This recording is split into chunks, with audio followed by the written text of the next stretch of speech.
അങ്ങനെ നമ്മളെ യാത്ര വാട്ടർ ബൂസിൻ്റെ യാത്ര ഇപ്പോൾ പാലക്കാട് ജില്ലയിലാണ്. തിരുവനന്തപുരത്ത് തുടങ്ങിയതാണ് നമ്മൾ. അപ്പോൾ പാലക്കാട് ഗംഭീര ചൂട്, 37 ഡിഗ്രിയാണ് ചൂട് കേട്ടോ. നടന്നു നോക്കണം ഇവിടുത്തെ റോട്ടിൽ കൂടെ. ഇവിടുത്തെ സ്ഥാനാർത്ഥികളെ സമ്മതിക്കണം കേട്ടോ. ഇലക്ഷൻ ആകുമ്പോൾ ഇവിടെ ജീവനോടെ ഉണ്ടാവുമോ നോക്കി നമുക്ക് സംശയം. ഇപ്പോൾ പെരുത്ത ചൂടാണ്, ഗംഭീര ചൂടാണ്. അതുപോലെ ഇലക്ഷൻ ചൂട് ഇവിടെ ഉഗ്രം മത്സരം കേട്ടോ. നമ്മളെ രാജേഷ് ഏട്ടനും ശ്രീകണ്ഠനും കൃഷ്ണകുമാറും മൂന്നാളും കൂടി ഉഗ്രം മത്സരമാണ്. ആര് ജയിക്കൂ ആര് തോക്കുന്നു ഇവിടെ ആർക്കും പറയാൻ പറ്റില്ല. ഒക്കെ ജനങ്ങളെ കൈമിലാണ് വോട്ട്. ഇവരൊക്കെ വോട്ട് എങ്ങനെ ചെയ്യണോ അതുപോലെ ജയിക്കും. ഓരോരുത്തർക്കും ബാധിക്കാൻ ഇഷ്ടം പോലെ കാര്യങ്ങളുണ്ട്. രാജേഷ് ഏട്ടന് ഒരുപാട് കാര്യങ്ങൾ പറയാനുണ്ട്, ശ്രീകണ്ഠേട്ടനും പറയാനുണ്ട്. വേറൊരു പ്രത്യേകത ഉണ്ട് കേട്ടോ. അത് ഈ മണ്ഡലത്തിൽ മാത്രമുള്ള പ്രത്യേകത. 3 സ്ഥാനാർത്ഥികൾ ഒരേ പ്രായ, 48 വയസ്സ്. അതിലപ്പുറം പോകില്ല ഇപ്പുറം പോകില്ല. അല്ലേ, കറക്റ്റല്ലേ?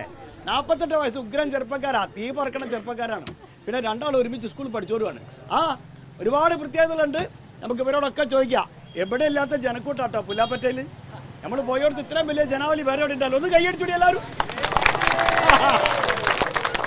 സാറ്.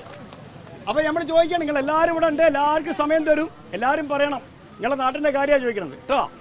ശരി, ആദ്യം നമ്മളിവിടെ തുടങ്ങാം. എൻ്റെ പേര് എൻ്റെയോ അടുത്ത നമ്മളെ ശരിക്കുള്ള പേര് വിനോദാണ്. മൂപ്പരും വിനോദാണ്.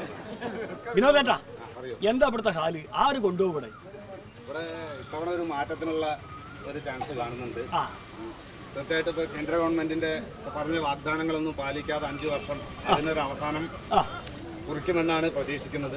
അതുപോലെ തന്നെ ഇപ്പോൾ കേരളത്തിൽ 2.5-3 വർഷമായിട്ട് ഭരിക്കുന്ന ഇടതുപക്ഷം പറഞ്ഞ വികസനങ്ങളൊന്നും ഇവിടെ നടപ്പിലാക്കാണ്ട് 10 വർഷത്തോളം ഇവിടെ MP ആയിട്ട് ഇരുന്നിട്ട് നമ്മുടെ ഇവിടെ തൊട്ടപ്പുറത്ത് തന്നെ ഒരു ചെറിയ സംഭവമുണ്ട്. മന്ത്രി വന്ന് ഉദ്ഘാടനം ചെയ്തതാ. എന്താ ഒരു കുളം. ഹരിത കേരളത്തിന്റെ ഭാഗമായിട്ട് പാലക്കാട് ജില്ലയിലെ തിലോത്തമം വന്ന് ഉദ്ഘാടനം ചെയ്ത ഒരു കുളം 3 വർഷമായിട്ട് കുളത്തിൽ വെള്ളമില്ല, കുളമൊക്കെ തോർന്ന് നാശമായില്ലേ. അതാണ് ഇവിടുത്തെ വികസനം.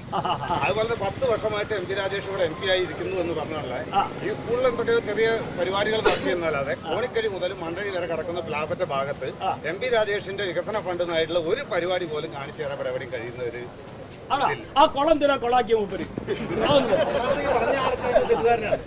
തെറ്റിദ്ധാരണയാണ്. കേട്ടോളി. ആദ്യം തുടങ്ങിയത് ഒരു കുളത്തിലാണ്, അതുകൊണ്ടാണ് കുളം ജില്ലാ പഞ്ചായത്ത് ഫണ്ട് വെച്ചിട്ടാണ് ഉദ്ഘാടനം ചെയ്യപ്പെട്ടത്. അന്ന് പെട്ടെന്ന് സ്റ്റാർട്ട് ചെയ്യണമെന്ന് പറഞ്ഞപ്പോൾ പഞ്ചായത്തും എല്ലാം ബന്ധപ്പെട്ട വകുപ്പുകളെല്ലാം കൂടി ചേർന്ന് ഫണ്ട് അതിലേക്ക് വെച്ചു. അത്രേ ഉള്ളൂ. കുളം കുഴിച്ചു വന്നപ്പോഴാണ് മനസ്സിലായത് അടിയിൽ വലിയ പറയാം. വെള്ളമില്ല. അപ്പൊ തൊഴിലുറപ്പ് പദ്ധതിയിൽ ഉൾപ്പെടുത്തിക്കൊണ്ടാണ് അതുവരെ മണ്ണെടുത്തത്. മാറ്റി കുഴിക്കണ്ട നമുക്ക്. ഇത് മാറ്റി കുഴിക്കാൻ സ്ഥലം ആരും കിട്ടുന്നതിനനുസരിച്ച് കുഴിക്കാം. അല്ലെങ്കിൽ അത് പിന്നെ രാജേഷ് ഏട്ടൻ ഈ ദേശത്തേക്ക് വികസനങ്ങൾ ഒന്നും കൊണ്ടുവന്നില്ല. ഈ കാണുന്ന അങ്ങോട്ട് ഹൈസ്കൂളിന്റെ അങ്ങോട്ട് കയറി നോക്കിയാൽ മതി. അവിടെ പോയിട്ട് ചോദിച്ചാൽ മതി ഹൈസ്കൂളിലേക്ക് വല്ല ഫണ്ടുകൾ തന്നിട്ടുണ്ടോ. ഈ റോഡുകൾ സ്കൂളിന്റെ കാര്യം മൂപ്പർ പറഞ്ഞു. സ്കൂളിൽ എന്തൊക്കെയോ ചെയ്തത്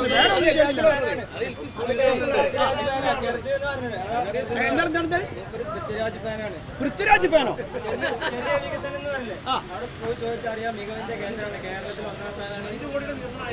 സ്കൂളാ കുളത്തിന്റെ കാര്യം പറഞ്ഞില്ലേ, 40-50 അടി താഴ്ചയിൽ വെള്ളമല്ല, പിന്നെ അത്ര പോലെ വട്ടത്തിലുള്ള കുളത്തിൽ. അതിനാരാണ് ഈ വേനലില് കിണറ്റിലൊക്കെ വെള്ളം പറ്റിക്കൊണ്ടിരിക്കുമ്പോ കുളത്തിലേടിയ വെള്ളം എന്നാ ചോദിക്കണേ.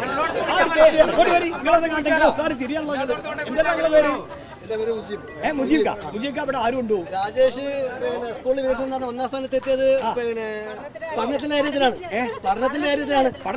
വികസനത്തിന്റെ കാര്യത്തിലല്ല, പഠനത്തിന്റെ കാര്യത്തിലാ.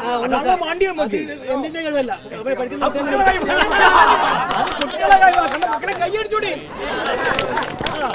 മക്കളെ കഴിവാ. ബാക്കി പാടി. അപ്പൊ ആര് കൊണ്ടുപോകൂടെ? ആര് ജയിക്കണോ? ഇത് കൊണ്ടുപോകുന്നുള്ള നിലപാടാണ് ഇപ്പോൾ ഉള്ളത്. എന്ത് പറയണേ? ഒരു MP തെരഞ്ഞെടുക്കപ്പെട്ടാല് ഒരു സ്കൂളിന്റെ വികസനം മാത്രമല്ല MP ചെയ്യേണ്ടത്. മാത്രമല്ല MP ചെയ്യേണ്ടത് ആ ജയിച്ചു പോയ മണ്ഡലത്തില് എല്ലാ മേഖലയിലും ഫണ്ട് ഉപയോഗപ്പെടുത്തണം. അത് പറയാൻ അവർക്കൊണ്ട് സാധിക്കുന്നില്ലല്ലോ. ഒരു സ്കൂളിലേക്ക് കമ്പ്യൂട്ടർ കൊടുത്തു എപ്പോ ചോദിച്ചാലും ഒരു MP കമ്പ്യൂട്ടർ കൊടുത്തു. എല്ലാ സ്കൂളും കമ്പ്യൂട്ടർ കൊടുക്കുന്നത് ആവശ്യമുള്ളതാണ്. രാജേഷ് അല്ല, ശ്രീകണ്ഠനല്ല, ഇതിന് മുഹമ്മദ് അല്ല, ഞാനാണ്, ആരാണ് MP എങ്കിലും ആ സ്കൂളിലേക്ക് ആ ഫണ്ട് അവർ കൊടുത്തിരിക്കണം. അത് മാത്രമേ അവർ എപ്പോഴും MP ഫണ്ട് കൊടുത്തു പറഞ്ഞു. സ്കൂളിൽ ഫണ്ട് കൊടുക്കൽ മാത്രമല്ല എല്ലാ മേഖലയിലും വികസനം എത്തിക്കണം. കുടിവെള്ള മേഖലയിൽ എത്തിക്കണം, റോഡിന്റെ കാര്യത്തിൽ കുടിവെള്ളത്തിന്റെ കാര്യം പറഞ്ഞാൽ കുടിവെള്ളമാണ്. അത് കാരണം ഈ വെള്ളം ഒന്നും വിടല്ലെങ്കിൽ ഇപ്പൊ മുസക്ക പറഞ്ഞില്ല ഇവിടെ വേനലിൽ ഇത്രയും ജനങ്ങൾ ഈ സ്ഥാനാർത്ഥികൾ എങ്ങനെ ഇവിടെ നടക്കണം, അല്ലെങ്കിൽ എങ്ങനെയാണ് ജീവൻ ഉണ്ടാവുക ചോദിച്ചു. ഈ വെള്ളം ഉണ്ടാകുമ്പോഴാണ് ഈ സ്ഥാനാർത്ഥികളോട് ഓടുന്നത് തന്നെ. എവിടെ പോയി നോക്കിയാലും പൊതു ടാപ്പുകളും എല്ലാ വീടുകളിലും വെള്ളം നിറഞ്ഞു നിൽക്കുന്നുണ്ട്. വെള്ളം നിറഞ്ഞു കിടക്കുകയാണ്. പാലക്കാട് ജില്ലയിൽ വെള്ളം നിറഞ്ഞു കിടക്കുകയാണ്. എന്താ പറയാനുള്ളത്? വരി വരി വരി വരി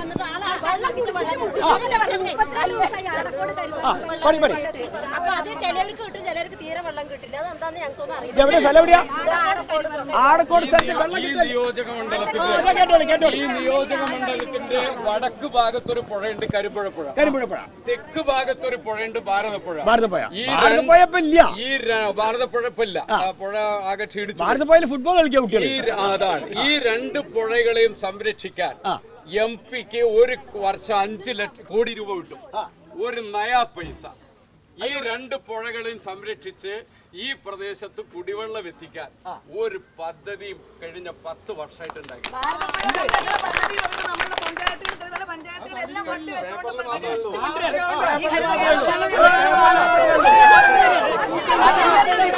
ഒരു കാര്യം കൂടെ പറയാം. ഏറ്റവും കൂടുതൽ വെള്ളം കുടിക്കുന്നതോടൊപ്പം ഈ വെള്ളം കുടിക്കാനുള്ള ആൾക്കാരുണ്ടാവണം എന്നുള്ള കണക്കെടുത്തോണ്ടാണ് MP രാജേഷ് ഡയാലിസിസ് യൂണിറ്റും മറ്റുള്ള ക്യാൻസർ കീമോ തെറാപ്പി പറഞ്ഞിട്ടുള്ള സംഭവങ്ങളെല്ലാം ഒരു ഡയാലിസിസ് യൂണിറ്റ് കൊടുക്കുന്നതും കമ്പ്യൂട്ടർ കൊടുക്കുന്നതും ഒരു വായനശാലയ്ക്ക് കെട്ടിടം കൊടുക്കുന്നതും സ്കൂളിന്റെ വെള്ളം വീശുന്നതും ഒക്കെ ത്രിതല പഞ്ചായത്തുകൾക്ക് ചെയ്യാൻ പറ്റുന്ന പണിയാ. എംപിക്ക് ചെയ്യേണ്ടത് എന്താണ്? എംപിമാര് ചെയ്യേണ്ടത് ഒരു 25 വർഷക്കാലം അങ്ങോട്ട് ഈ രാജ്യത്തിലെ ജനങ്ങളുടെ സാമൂഹ്യ പ്രശ്നം പരിഹരിക്കാനുള്ള പദ്ധതികൾ ഉണ്ടാക്കണം. ഇവിടെ നല്ല റോഡുണ്ടോ? പി ബാലൻ 87 മുതൽ 96 വരെയുള്ള 10 വർഷക്കാലം 9 വർഷക്കാലം ഇവിടെ MLA ആയപ്പോ കൊണ്ടുവന്നതാണ് 16 കിലോമീറ്റർ റോഡ്. അതിനുശേഷം ഈ റോഡില് ഒരു ടാർ ഉണ്ടാക്കിയിട്ടില്ല. ഇല്ല. ടിപ്പു സുൽത്താൻ റോഡ്, കല്ലടിക്കോട് ശ്രീകൃഷ്ണപുരം റോഡ് ഒക്കെ ഉണ്ടാക്കി. ഇവിടെ MLA ഇല്ല, എംപിയുടെ ഫണ്ട് ഇതുപോലുള്ള അടിസ്ഥാന വികസനത്തിന് ഇന്ന് വരെ ചെലവാക്കിയിട്ടില്ല. ലോക്സഭാ തെരഞ്ഞെടുപ്പ് ദേശീയ രാഷ്ട്രീയമാണ് ചർച്ച ചെയ്യുന്നത്. എന്തുകൊണ്ട് ഇവർ ഇവിടുത്തെ പ്രാദേശിക പ്രശ്നങ്ങൾ മാത്രം ചർച്ച ചെയ്യണം? MP രാജേഷ് എന്തെല്ലാം ഫണ്ട് നമുക്കിവിടെ ചെയ്തിട്ടുണ്ട്? പിന്നെ ഒറ്റപ്പാലത്തും പിന്നെ ഷൊർണൂരുമുള്ള ഡയാലിസിസ് യൂണിറ്റ് ആയിരക്കണക്കിന് ആൾക്കാരാണ് ഒരു വർഷം ഫ്രീ ആയിട്ട് ചെയ്തിട്ട് പോകുന്നത്. ഡയാലിസിസ് ചെയ്തിട്ട് പോകണം ഒറ്റപ്പാലത്ത്. അതേപോലെ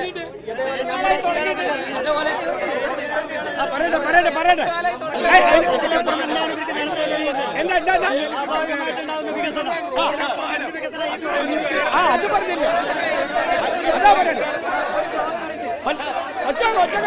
GST വന്നപ്പോ ആ GST കൗൺസിലിലെ തെറ്റായ തീരുമാനത്തിനെതിരെ പാർലമെന്റിൽ എന്താ സംസാരിച്ചേ? MP, നമ്മുടെ MP വേണ്ടേ സംസാരിക്കണ്ടേ? നിയമനിർമ്മാണത്തിൽ പങ്കെടുത്ത് നടപടികൾ എടുക്കണ്ടേ? MP ആയിട്ട് എന്നാണ് ഉദ്ഘാടനം കഴിഞ്ഞ്? കഴിഞ്ഞ ഒരു മാസമായിട്ടുള്ളൂ. 9 കൊല്ലം ചെയ്തിട്ടില്ല. ഇപ്പൊ ഏറ്റവും തലേന്ന് വെച്ച് ഒറ്റപ്പാലിൽ തുടങ്ങി.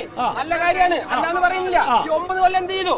5 കോടി റുപ്യ കിട്ടുന്ന ഒരു എംപിക്ക് 5 കൊല്ലം ഇതിന് മുമ്പ് കിട്ടിയിരുന്നു ഓരോരുത്തരുടെ കയ്യിലും. എന്ത് ചെയ്തു കേരളത്തിൽ?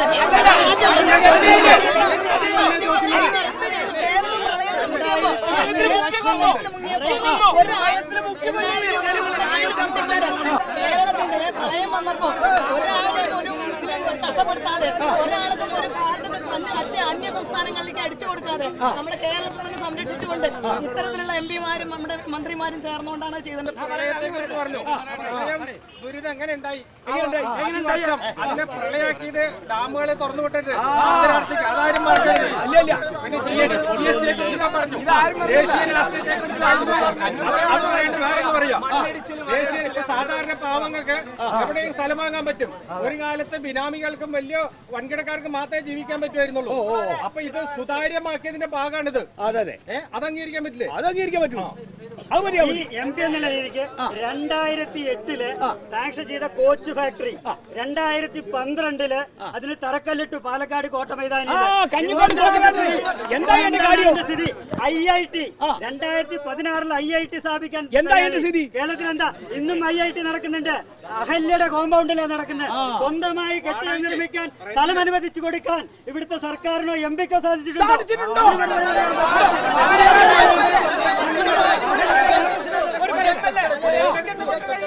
IIT പ്രവർത്തിക്കാൻ തുടങ്ങിയിട്ടുണ്ട്. അത് അറിയില്ലെങ്കിൽ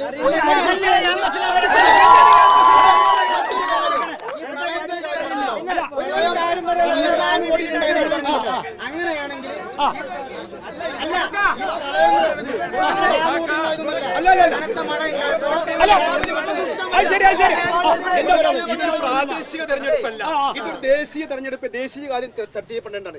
ഏറ്റവും പ്രധാനപ്പെട്ട വിഷയം രണ്ടെണ്ണമാണ്. ഒന്ന് BJP-യുടെ നേതൃത്വത്തിലുള്ള വർഗീയത, CPM-ന്റെ കൊലപാതക രാഷ്ട്രീയം ചർച്ച ചെയ്യേണ്ടത്. ഈ രണ്ടെണ്ണം ചർച്ച ചെയ്യണം. സ്ത്രീകൾ എന്റെ വാർഡ് പോലും ഇപ്പോഴും വാടകയ്ക്കിരിക്കുന്ന വീട്ടുകാരുണ്ട്. വാടകത്തെ തകർന്ന വീടാണ്. അവരിപ്പോഴും വാടകയ്ക്ക് കൊടുക്കും. ആരും ഉത്തരവാദിത്തം പറയുവാതിരി. വീട് കിട്ടില്ല, പ്രളയത്തിൽ 52 വീട്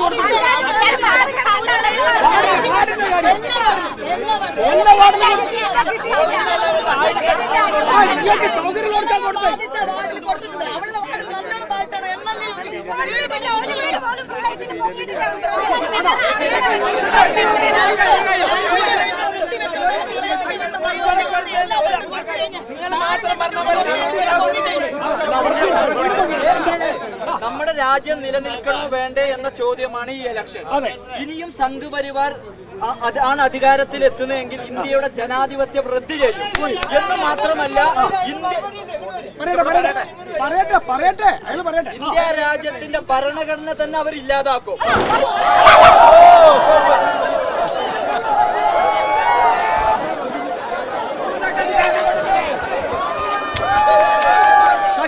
ഈ മരത്തിന്റെ കൊമ്പ് പ്രതീക്ഷിക്കാതെ ഇവിടെ നമ്മുടെ തലയിൽ വീണത് പോലെയാണ് നരേന്ദ്രമോദി ഓരോ കാര്യവും ചെയ്തുകൊണ്ടിരിക്കുന്നത്.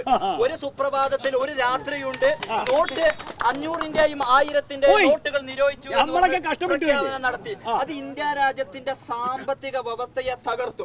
അതിന് ഗുണം ചെയ്തത് അദാനിക്കും അംബാനിക്കും വേണ്ടിയാണ്. ആ അദാനിക്കും അംബാനിക്കും വേണ്ടിയാണ് നരേന്ദ്രമോദി ഭരണം നടത്തിക്കൊണ്ടിരിക്കുന്നത്. അതുകൊണ്ട് തന്നെ നരേന്ദ്രമോദിയെ ഈ ഭരണത്തിൽ നിന്ന് ഇറക്കുക എന്ന് പറയുന്നത് ഈ ഇന്ത്യ രാജ്യത്തിലെ ഓരോ പൗരന്റെയും ബാധ്യതയാണ്.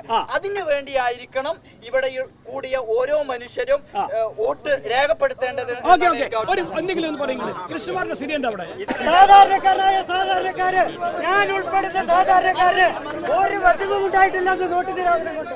കാരണം ഇന്നും കോടിക്കണക്കിന് രൂപയുടെ പഴയ നോട്ടുകൾ പിടിച്ചടക്കുന്നത് ഇവിടുത്തെ കള്ളപ്പണ മാഫിയകളുടെ കയ്യിൽ നിന്ന്.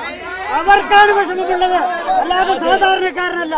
അതുപോലെ GST നടപ്പാക്കിയതിന്റെ ഫലം ഇവിടുത്തെ കേരള സർക്കാരിന് കിട്ടി, ഇവിടുത്തെ ജനങ്ങൾക്ക് കിട്ടി, അതല്ലാതെ മറ്റുള്ളവർക്കല്ല. അതുകൊണ്ട് മോദി ഭരണത്തിൽ ഒരാളെ തന്നെ UPA ഗവൺമെന്റ് കൊണ്ടുവന്ന തൊഴിലുറപ്പ് പദ്ധതിയിൽ 90 ദിവസമായി തൊഴിലാളികൾക്ക് കൂലി കിട്ടിയിട്ടില്ല. നാളെ ഇതുവരെ കൂലി കിട്ടിയിട്ടില്ല. ആരാധന സമാധാനം പറയാ? ബാങ്കുകൾ സാധാരണക്കാരിൽ നിന്ന് അകന്നു. സീറോ ബാലൻസ് അക്കൗണ്ടിൽ ഇപ്പോ യാതൊരു സബ്സിഡിയും കയറുന്നില്ല. ആരാധനൊക്കെ സമാധാനം പറയേണ്ടത്? അതിനൊരു സന്തോഷ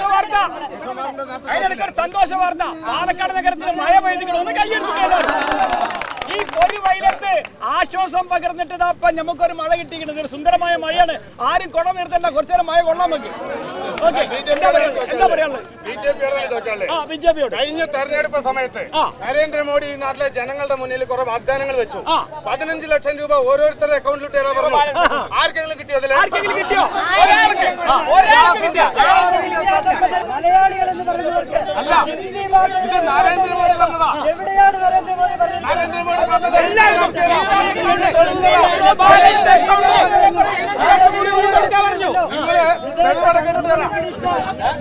15 ലക്ഷം കിട്ടുന്ന അത്രയുമുള്ള കള്ളപ്പണമുണ്ട് വിദേശത്ത് എന്നാണ്. രാഹുൽ ഗാന്ധി ഭരണത്തിൽ കയറുമ്പോ ഒരു പ്രധാനമന്ത്രിക്ക് എന്തെല്ലാം ചെയ്യാൻ പാടില്ല എന്ന് കൃത്യമായിട്ട് മാർഗദർശനം കാണിച്ചിട്ടാണ് ഇവിടുന്ന് മോഡി പടിയിറങ്ങുന്നത്. എന്താന്ന് ചോദിച്ചാല് ഹിന്ദുക്കളെ സംരക്ഷിക്കാന്ന് പറഞ്ഞിട്ട് പറ്റിയില്ല, ഹിന്ദുവിനെ സംരക്ഷിക്കാന്ന് പറഞ്ഞിട്ട് പറ്റിയില്ല. അതേപോലെ തന്നെ എന്തൊക്കെ തിന്നാനുള്ള അവകാശം ആർക്കെല്ലാം കൊടുക്കണം എന്നുള്ള കൃത്യ രേഖ രാഹുൽ ഗാന്ധിക്ക് ഉണ്ട്. കോർട്ടിൽ എത്ര വട്ടം മോഡി എഴുതാന്ന് അല്ലെങ്കിൽ എത്ര വട്ടം സ്വന്തം പേര് എഴുതാൻ പാടില്ല എന്നുള്ള അറിവ് രാഹുൽ ഗാന്ധിക്ക് പഠിപ്പിച്ചു കൊടുത്തു. ഈ അട്ടപ്പാടിയിലെ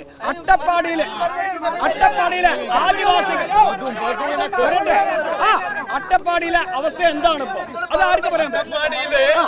ആദിവാസിയായ മധു പട്ടിണിയും ദാരിദ്ര്യവും കൊണ്ട് ഒരു കുറച്ച് ഉണക്കമീന് മോഷ്ടിച്ചതിന്റെ പേരിൽ ആൾക്കൂട്ടം കൊലപാതകം നടത്തി കേരളത്തിൽ. പിണറായി വിജയൻ ഭരിക്കുമ്പോഴാണ് ഒരു സാധുവിനെ ആൾക്കൂട്ട കൊലപാതകം നടത്തിയത്. അദ്ദേഹത്തെ ചേർത്ത് നിർത്തി എന്റെ രാജ്യമാണ് ഇത് എന്ന് മധുവിന്റെ കുടുംബത്തിനോ പറയാൻ പറ്റുമോ? ആൾക്കൂട്ടം തല്ലിക്കൊന്നില്ലേ? കുറ്റവാളികളെ ശിക്ഷിക്കാൻ കഴിഞ്ഞോ? കഴിഞ്ഞില്ലല്ലോ. സാധാരണക്കാരോടൊപ്പമല്ല കേന്ദ്ര ഗവൺമെന്റും കേരള ഗവൺമെന്റും പണക്കാരന്റെ ഗവൺമെന്റാണ്, ജനപക്ഷ ഗവൺമെന്റ് അല്ല. ഇവിടെ ശ്രീകണ്ഠയ്ക്ക് വോട്ട് ചെയ്യണമെന്നായിരുന്നു. അതായത് രാഹുൽ ഗാന്ധിക്ക് എന്താ വെൽഫെയർ പാർട്ടിക്കാരനായതുകൊണ്ട് അവര് പൊതുവെ അവരുടെ നിലപാടാണ് ശ്രീകണ്ഠയ്ക്ക് വോട്ട് ചെയ്യാന്നുള്ളത്. ഞങ്ങൾക്ക് വിരോധമല്ല, കാരണം വെൽഫെയർ പാർട്ടിക്കാരെ വോട്ട് ഞങ്ങൾക്ക് വേണ്ട എന്നുള്ളതാണ്. ഞങ്ങൾ മാനസികമായിട്ട്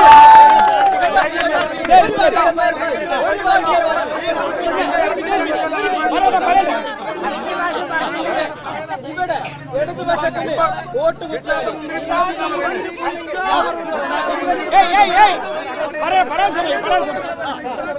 20 സീറ്റ് ഉണ്ടെങ്കിൽ അവിടെ കേന്ദ്രത്തിലെത്തുമ്പോ മതേതര കക്ഷികൾക്ക് മതേതരമായിട്ട് ഒരു ഭരണഘടന ഉണ്ടാക്കാൻ ആ 20 വോട്ട് ഇവർ കുറപ്പിക്കാം. പക്ഷെ ഇവിടെ കോൺഗ്രസിന്റെ എത്ര സീറ്റ് അവിടെ പോയാ ഈ വർഗീയവാദികളുടെ കൂടെ, അതായത് BJP കാശ് കൊടുത്താൽ അവർ പിന്നാലെ പോയില്ല എന്ന് എത്ര വോട്ട് ഇവർ കുറപ്പിക്കാൻ കഴിയും? പേടിച്ചോടി വന്ന രാഹുൽ ഗാന്ധിനെ ഇവിടെ കോഴിക്കോട് കാണിച്ചിട്ട് ഇവിടെ ഇടതുപക്ഷത്തിന്റെ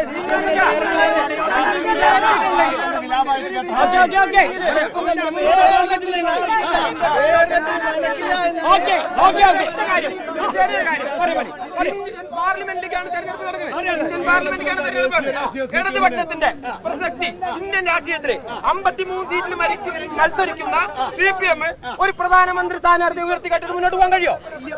കോൺഗ്രസിന് വ്യക്തമായിട്ട് പ്രധാനമന്ത്രി സ്ഥാനാർത്ഥി ഉണ്ട്, BJPക്ക് ഉണ്ട്, ഇടതുപക്ഷത്തിന് CPMന്റെ പ്രസക്തി എന്താണുള്ളത്? ഒന്നാ UPA ഗവൺമെന്റ് കോൺഗ്രസ്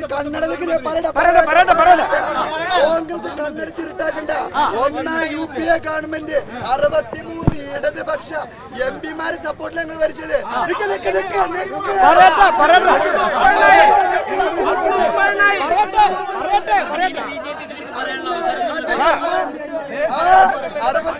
MP-മാരെ പിന്തുണയിലാണ് വിവരാവകാശ നിയമം കൊണ്ടുവന്നതാരാ?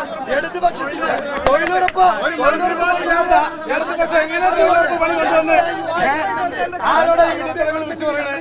ഇടതുപക്ഷത്തിന്റെ സപ്പോർട്ട് അന്ന് ഇവർ കൊണ്ടുവന്ന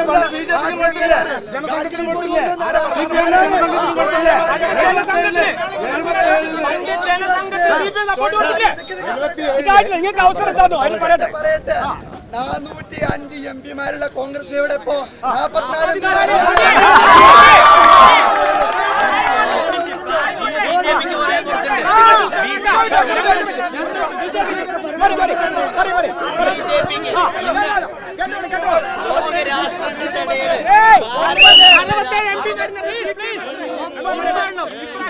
തലത്തിലും ആഗോളതലത്തിലും നരേന്ദ്രമോദി പ്രധാനമന്ത്രിയായതിനു ശേഷം മാത്രമാണ് ഭാരതത്തിന്റെ യശസ് നമ്മളുടെ ഓരോരുത്തരും അഭിമാനിക്കാവുന്ന തരത്തിൽ ശിരസ് ഉയർത്തി നടക്കാൻ ഐ ആം ഇന്ത്യൻ എന്ന് അഭിമാനത്തോടെ പറയാൻ കഴിയുന്ന നരേന്ദ്രമോദിയുടെ ഭരണത്തിന്റെ കീഴിലാണ്. അല്ലാതെ ഈ കമ്മ്യൂണിസ്റ്റിന്റെയോ കോൺഗ്രസിന്റെയോ കേരളത്തിലെ ജനങ്ങളെ പറ്റിച്ചുകൊണ്ട് വാളയാർ അങ്ങോട്ട് കിടന്ന ഇവര് ബായിയാണ്. ഇവിടെ കേരളത്തിൽ വയനാട് രാഹുൽ ഗാന്ധി വരുന്നതിന്റെ പേരിൽ മാത്രമാണ് ഇവർ ഇവിടുത്തെ കേരളത്തിലെ ജനങ്ങളെ പറ്റിക്കാൻ വേണ്ടിയിട്ട് തമ്മിൽ തല്ലിക്കുന്നത്. വാളയാർ കഴിഞ്ഞാല് അല്ലെങ്കിൽ കേരളമല്ലാത്ത മറ്റെല്ലാ സംസ്ഥാനങ്ങളിലും കമ്മ്യൂണിസ്റ്റുകാരും കോൺഗ്രസുകാരും ഒറ്റ തോളോട് തോൾ നിന്ന് നരേന്ദ്രമോദിക്ക് വാൾ ഉയർത്തിയ ചിത്രം നമ്മൾക്ക് അറിയാവുന്നതാണ്. ബാംഗ്ലൂർ പോയി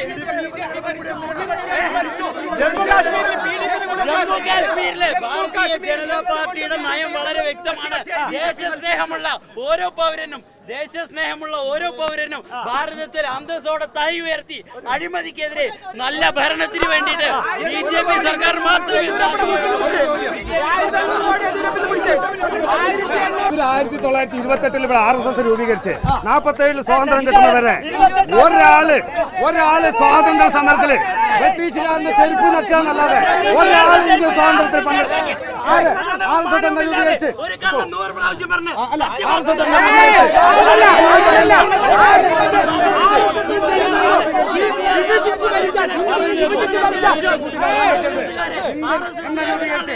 എന്നെ രൂപീകരിച്ച് നാണവും മാനവുമില്ലാതെ നുണകളായിരം എന്നെ രൂപീകരിച്ച് പറയൂ എന്നെ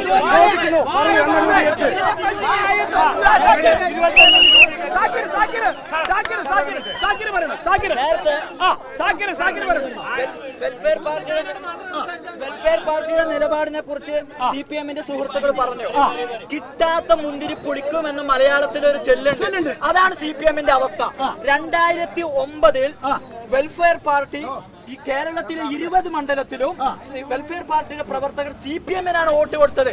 അന്ന് വെൽഫെയർ പാർട്ടിയുടെ വോട്ട് വേണ്ട, നിങ്ങളുടെ വോട്ട് വേണ്ട എന്ന്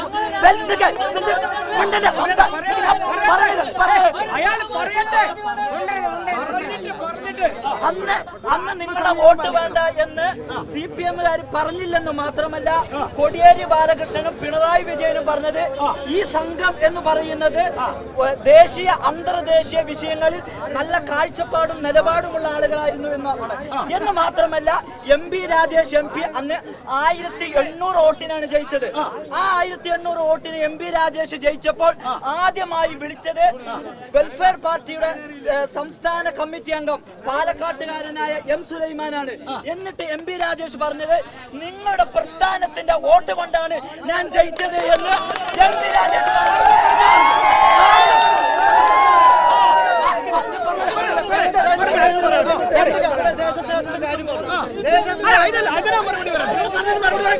ദേശസ്നേഹം എന്ന് പറഞ്ഞു കഴിഞ്ഞാൽ വീടിന്റെ ഉമ്മർത്ത് നേരിടുന്ന 4 നേരം ബോലോ ഭാരത് മാതോ കീ ജയ് എന്ന് വിളിക്കലല്ല.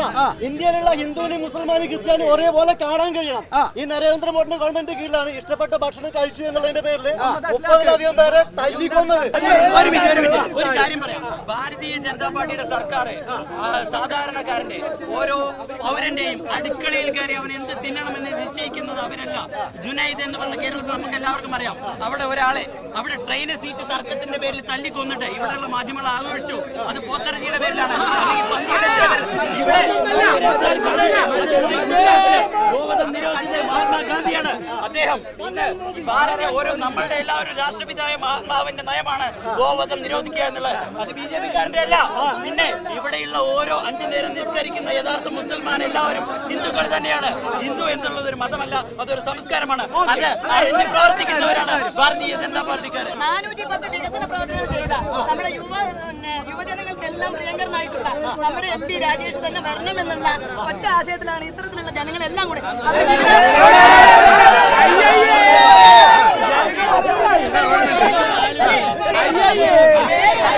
ഇവിടെ രാജേഷ് വരുമോ, കൃഷ്ണകുമാർ വരുമോ, ശ്രീകണ്ഠൻ വരുമോ എന്ന് നമുക്ക് കാത്തിരുന്ന് കാണാം. ആര് വന്നാലും നാട് നന്നാവണം, ആ MP നാടിന് വേണ്ടി ഒരുപാട് കാര്യങ്ങൾ ചെയ്യണം എന്ന് മാത്രമേ നമുക്ക് പറയാനുള്ളൂ. എന്തായാലും ഇത്രയും നേരം നമ്മളോട് ഈ മയത്തും സഹകരിച്ച ഈ പാലക്കാട്ടുകാർക്ക്, അതായത് അവിടെ പുല്ലപ്പാട്ടുകാർക്ക് എല്ലാ ആശംസകളും നേരെയാണ്.